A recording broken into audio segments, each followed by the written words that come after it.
एक गोली, 15 नाम और सन्नाटा। जाति, जलन और जान। नौकरशाही का काला चेहरा। फाइलों से फायर तक।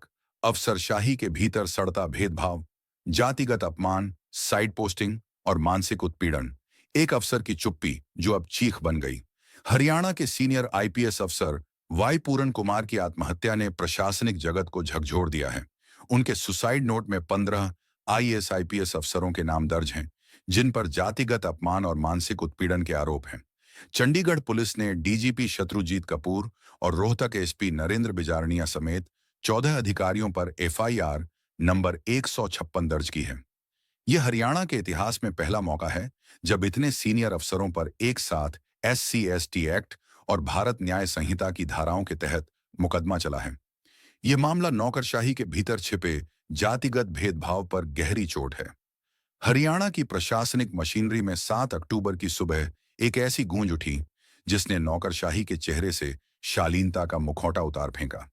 सीनियर आईपीएस अफसर वाई पूरन कुमार ने चंडीगढ़ के सेक्टर 11 स्थित अपने सरकारी आवास पर खुद को गोली मार ली।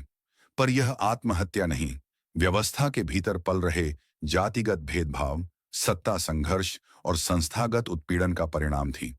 अब चंडीगढ़ पुलिस ने जो एफआईआर दर्ज की है, उसने इस सन्नाटे को कानून के दस्तक में बदल दिया है। एफआईआर नंबर 156, जिसमें डीजीपी शत्रुजीत कपूर, रोहतक एसपी नरेंद्र बिजारनिया सहित 14 अफसर आरोपी बनाए गए हैं, भारतीय प्रशासनिक इतिहास की एक अभूतपूर्व घटना है। भारत न्याय संहिता की धारा 108, 35 और SC/ST एक्ट की धारा 31R के तहत दर्ज।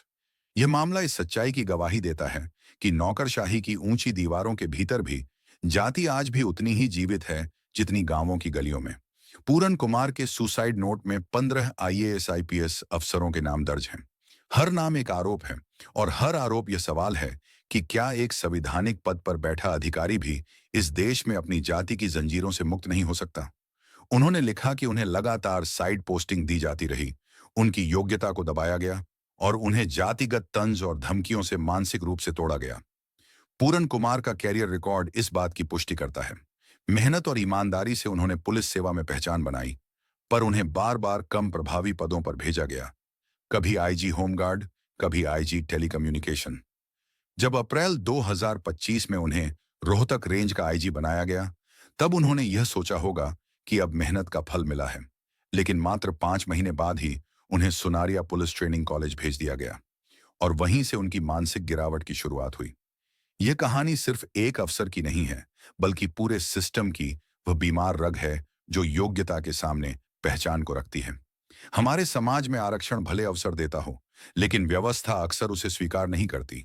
वह दलित अफसर को काबिल अधिकारी की जगह आरक्षण वाला अफसर कहकर छोटा करती है। पूरन कुमार की मौत ने यह दिखा दिया कि जाति का भूत सिर्फ समाज में नहीं, बल्कि सत्ता के गलियारों में भी घूमता है। पूरन कुमार की पत्नी आईएएस अमनीत पी कुमार ने 2 अलग अलग प्रतिवेदन दिए। एक में केवल डीजीपी और एसपी के खिलाफ कार्रवाई की मांग की और दूसरे में सभी 15 अफसरों की गिरफ्तारी की। यह एक अधिकारी की नहीं, बल्कि एक संवेदनशील पत्नी और सहकर्मी की लड़ाई है जो व्यवस्था से इंसाफ मांग रही है। अब देखना होगा कि क्या प्रशासनिक व्यवस्था दोषियों को सजा देकर न्याय दिला पाएगी ताकि देश में फैली जातीय भेदभाव खत्म हो सके। अब देखने की बात यह है कि क्या जिन पर एफआईआर दर्ज हुई है उनकी गिरफ्तारी कब होती है, यह तो समय ही तय करेगा। ज्यादा जानकारी के लिए जुड़े रहे हरियाणा दर्पण न्यूज के साथ।